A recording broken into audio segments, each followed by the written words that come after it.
People often ask me, Gregory Ulmer, what is electracy? And my answer is,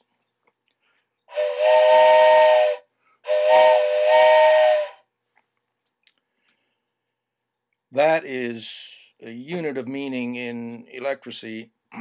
You understand that electracy is an apparatus, the apparatus of digital technologies. An apparatus is a social machine, and we are inventing electracy by analogy with literacy. Literacy, invented the ancient Greeks for alphabetic writing, and part of the practices of alphabetic writing that were invented there include the concept, which is the name of a thing, which has a definition indicating the essence, picking out this dimension of reality, this ontological dimension that through propositional logics became science, and we could manipulate that dimension of reality through the literate apparatus.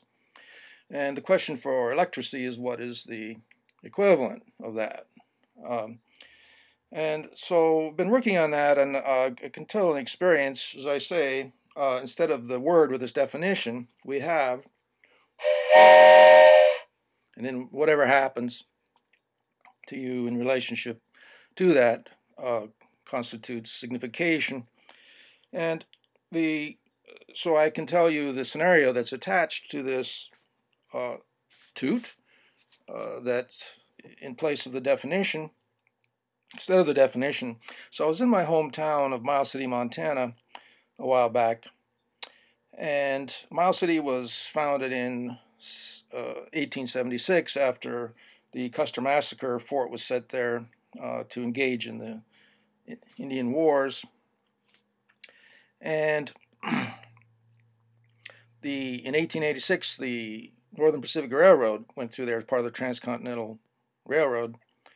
And so there was this little museum there when I was visiting my hometown, and included in the museum was this souvenir.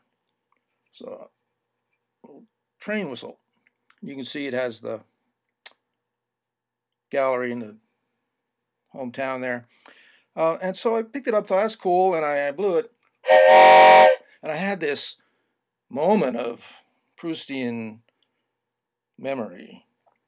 And I guess the closest would be like in the movie Ratatouille, when, the food critic sits down, is going to test the ratatouille prepared by the rat chef, and he takes a bite of it, and instantly he's transported back to his mom's kitchen as a child, and he's actually tasting her ratatouille. And we know Proust, in talking in Time Regained about involuntary memory, is it's not a recollection, but it's literally you re-experience a certain moment in time. It jumps time, and this is the key. So the memory that I experienced at that moment when I blew the whistle was 1949, Miles City, Montana, in the spring, and I would have been 5 years old.